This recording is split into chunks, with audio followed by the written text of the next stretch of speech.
दोस्तों तकरीबन तकरीबन 3 से 4 दिन बीते हैं जब उत्तर प्रदेश की राज्यपाल आनंदीबेन पटेल का एक बयान आया। बयान तो उन्होंने अधिकारियों को लेकर दिया था, लेकिन हर कोई जानता है कि बार बार ये प्रसारित किया जाता है कि अधिकारी अच्छा काम करते हैं, वो भी योगी आदित्यनाथ की डर की वजह से कि योगी आदित्यनाथ बहुत सख्त है।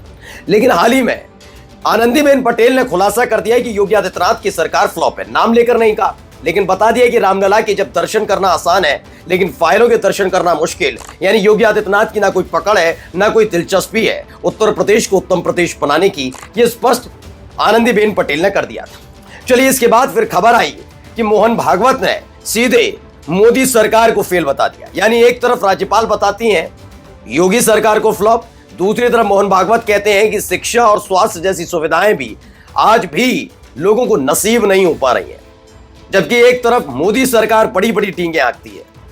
यह स्पष्ट स्थिति बताती है कि मोदी सरकार को फ्लॉप मोहन भागवत ने बताया और आनंदीबेन पटेल ने बता दिया योगी आदित्यनाथ की सरकार को फ्लॉप। ये दोनों ही चीजों के बीच एक बड़ा घटनाक्रम घटा। उत्तर प्रदेश के जो विधायक हैं, एक जाति विशेष से ताल्लुक रखने वाले, दिखाऊंगा, उन्होंने अब अपनी गुटबाजी तेज कर दी है। ये गुटबाजी की खबर जैसे ही आई वैसे ही उत्तर प्रदेश का सियासी पारा आसमान छूने लगा है, क्योंकि यही तस्वीर पिछले साल 2024 में लोकसभा चुनाव के नतीजे आने के बाद आए थे और अब कैसे हालात यहां पर बनते नजर आ रहे हैं, एक खबर आपको दिखाने जा रहा हूं। नमस्कार, मैं हूं प्रज्वल गौतम और आप देख रहे हैं खबर चौक।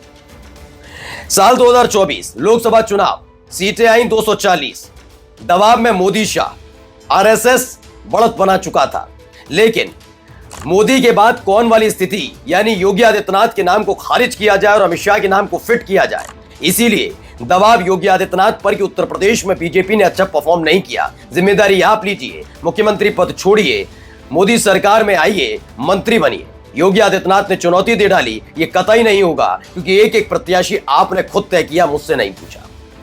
तलवारें खिंच चुकी थी, खेमेबंदी शुरू हो चुकी थी, एक एक क्षत्रिय और ठाकुर विधायक से मुलाकात योगी आदित्यनाथ कर रहे थे।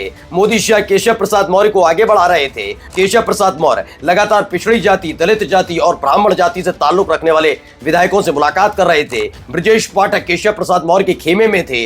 भूपेंद्र चौधरी जो बीजेपी के उत्तर प्रदेश के अध्यक्ष हैं, वो भी मोदी शाह वाले खेमे में थे। योगी आदित्यनाथ अकेले पड़ चुके थे। आखिरी वक्त में एंट्री आरएसएस की हुई और सब कुछ शांत हो गया, लेकिन खत्म नहीं। अब जो हुआ है वो वाकई हैरान कर देने वाला है। 3 दिन पहले आनंदीबेन पटेल राज्यपाल का ये बयान ये बता रहा था कि कुछ बड़ा होने जा रहा है उत्तर प्रदेश में, लेकिन ये बड़ा हो उससे पहले ये दांव चला गया है। क्या सवाल क्या है देखिएगा। देखिए खबर निकल कर आई, इस पूरे पोस्टर को पढ़िए। कुटुंब परिवार के सभी माननीय सदस्यों का हार्दिक स्वागत एवं अभिनंदन। ये पूरा कार्यक्रम निकलकर सामने आया, जिसमें ये कार्यक्रम किया गया एक बड़े इलाके में, बड़े जो होटल है उसमें कार्यक्रम किया जाता है। इसमें अलग अलग एमएलए जाते हैं और खास बात है एक ही जाति से ताल्लुक रखने वाले यानी ठाकुर विधायक, 40 ठाकुर विधायकों ने होटल के अंदर एक कार्यक्रम किया जिसका नाम रखा कुटुंब परिवार। वो बात अलग है, से लेकर अलग अलग दावे किए जा रहे हैं कि ऐसा नहीं, हम तो ये नहीं, हमारा तो यह प्रोग्राम था, मेरी तो पोती का जन्मदिन था इसलिए हम मिलने आए थे, नाना हम तो ऐसे नहीं। तो और जाति के विधायकों के साथ क्यों नहीं, सिर्फ 40 ठाकुर विधायक क्यों, ऐसा कैसे संभव हो जाए? चलिए देखिए, एमएलए अभिजीत सिंह सांगा जाते हैं, फिर पढ़ रहा हूं मैं, सुन लीजिएगा नाम, अभिजीत सिंह सांगा ये जाते हैं और लखनऊ में कुटुंब परिवार के माननीय सदस्यों का हार्दिक स्वागत एवं अभिनंदन कार्यक्रम में रहना हुआ। ये तमाम चीजें उन्होंने बताई और इसी के साथ साथ कई और चीजें। देखिए दैनिक भास्कर की खबर भी आई, यूपी में 40 ठाकुर विधायकों का कुटुंब परिवार, लखनऊ के 5 स्टार होटल में की बैठक, सपा के बागी विधायक भी शामिल। वो भी कौन से वाले? वही जो क्षत्रिय जाति से ताल्लुक रखते हैं। अच्छा होता है कि जैसे मेरी बेटी का कार्यक्रम हो, मतलब उनके जन्मदिन का कार्यक्रम हो, मेरे घर में कोई फंक्शन हो, तो मैं ये थोड़ी ना कि एक ही समाज के अपनी जाति से ताल्लुक रखने वाले लोगों को बुलाऊंगा तो भाई मेरे और भी दोस्त होंगे ना, कोई ऐसा थोड़ी ना चुनिंदा मैं इसी से दोस्ती करता हूं, उससे ऐसा तो नहीं हो सकता। 40 विधायक पहुंचते हैं और 40 के 40 ठाकुर जाति से ताल्लुक रखने वाले निकले तो एक संशय पैदा नहीं होगा।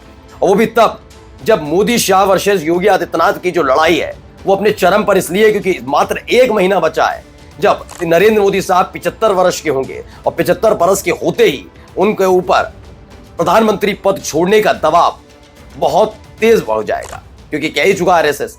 उससे पहले वो किसी भी कीमत पर योगी आदित्यनाथ को पॉलिटिकल तौर पर ठिकाने लगाना चाहते हैं, ये भी स्पष्ट है, कोई वो नहीं है छिपी हुई बात। ठिकाने लगाएंगे तभी अमित शाह की कर रहा आसान होगी कि वो 17 सितंबर के बाद जब भी नरेंद्र मोदी इस्तीफा दें तो शाह प्रधानमंत्री बने, तभी हो पाएगा। लेकिन अगर योगी आदित्यनाथ सक्रिय तौर पर मुख्यमंत्री रहे, सक्रिय राजनीति मतलब मुख्यमंत्री रहे, तो यकीन मान चलिए शाह की राह इतनी आसान नहीं होगी, क्योंकि आरएसएस नहीं मान रहा है। अब इसीलिए मुख्यमंत्री बने रहने के लिए सब चीजें चल रही हैं। क्या देखिए, एक और खबर निकली, एक होटल और 40 क्षत्रिय विधायक, बहाना पोती का जन्मदिन, लेकिन तय हो रहा था कुर्सी का वारिस। अच्छा, आप कहेंगे कहां से आए, तो खबर देखिए, रामवीर सिंह ने इस पर जवाब दिया। कल मेरी पोती के जन्मदिन पर मेरे शुभचिंतकों द्वारा एक पार्टी का आयोजन किया गया था, ओके, और उस पार्टी में मेरे पारिवारिक मित्र, सिर्फ ठाकुर जाति से रखते हैं पारिवारिक मित्र, और घर परिवार के लोग शामिल थे। चलिए मैं मान सकता हूं घर परिवार के लोग हो सकते हैं, लेकिन पारिवारिक मित्र सिर्फ वही। हालांकि इस पारिवारिक आयोजन को कुछ मीडिया संस्थानों ने राजनीतिक और जातीय रंग देने की भरपूर कोशिश की है, जो सही नहीं है। इसके आगे लिखते हैं, मैं राजनीतिक जीवन में सर्व समाज के लिए काम करता हूं और जिस पार्टी का मैं प्रतिनिधित्व करता हूं उसमें जातीय राजनीति की कोई जगह नहीं। दीनदयाल उपाध्याय की अंत्योदय की परिकल्पना को साकार करने के लिए मैं राजनीति में आया और इसी विचारधारा के साथ संकल्पित रहूंगा। तो ये किसी ने कहा ही नहीं, किसी ने ये नहीं कहा। हम तो विधायकों की बैठक के बारे में बात कर रहे हैं जो एक ही जाति से ताल्लुक रखने वाले थे, वो ही क्यों आए, ये संभव कैसे हो सकता है। खैर, ये वो तस्वीरें पहले देखते चलिए, कुछ तस्वीरें भी निकलकर सामने आई। ये देखिए, ये सारे क्षत्रिय समाज से ताल्लुक रखने वाले विधायकों की मुलाकात, कुटुंब परिवार है ये, और एक कुटुंब परिवार ने बड़ी बेचैनी बढ़ाई है। देखिए, राजा भैया तक पहुंचते हैं, राजा भैया भी वहां पर पहुंचे, और राजा भैया किस जाति से ताल्लुक रखते हैं ये मुझे बताने की जरूरत नहीं, कि राजा भैया अपने आप में एक ब्रांड है कम से कम राजनीति में, तो आप समझ सकते हैं। इन तमाम नेताओं के बारे में जाकर सर्च कर लीजिएगा, ज्यादातर उसी जाति। देखिए, ये आगे देखिए, ये तमाम तस्वीरें इसलिए आपको दिखाता चल रहा हूं कि इनको देखिए, कुटुंब परिवार है। ऐसे वक्त में जब मोदी शाह वर्सेस योगी आदित्यनाथ की लड़ाई चरम पर चल रही हो, राज्यपाल आनंदीबेन पटेल का बयान आ गया हो, केशव प्रसाद मौर्य सिर्फ और सिर्फ मोदी शाह का जाप कर रहे हो, योगी आदित्यनाथ से दूरी बनाते हो, एक दो कार्यक्रम में दिख जाओ तो उसको मत मानिए। आप उनका ट्विटर हैंडल खंगाल लेंगे तो उसी से पता लग जाता है कि कौन किसके कितने करीब है। आइए ये तस्वीर एक और देखिए, अलग अलग तस्वीर, हाथों में गुलदस्ता लेकर तैयार बैठे हुए हैं, यानी कि कुटुंब परिवार पूरी तरह सजा हुआ है। खबर ये मानी जा रही है कि इस एक सवा महीने के भीतर, तो सवा महीना भी नहीं कहूंगा, क्योंकि अगर देखेंगे तो एक महीना मात्र 6 दिन रह गए, 5 दिन 6 दिन, जब एक बड़ा सियासी तूफान उत्तर प्रदेश में पहले लाना है इन्हें कैसे भी करके, क्योंकि यहीं से अमित शाह की जो राह है वो आसान होती हुई नजर आएगी। अगर योगी आदित्यनाथ मुख्यमंत्री रहे तो यकीन मानकर चलिए अमित शाह का प्रधानमंत्री बनना बहुत मुश्किल हो जाएगा। आरएसएस तैयार ही नहीं हो रहा है, बिल्कुल तैयार नहीं हो रहा।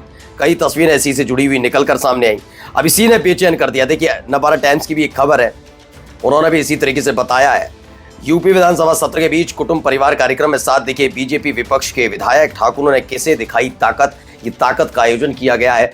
अब ये ताकत क्या वाकई योगी आदित्यनाथ के खेमेबंदी है योगी आदित्यनाथ के लिए, या कोई और खेल है, ये तो आने वाला वक्त बताएगा। नमस्कार। New public inter college Lucknow, admission open. For more information call 0522 282232 और 7755 089585।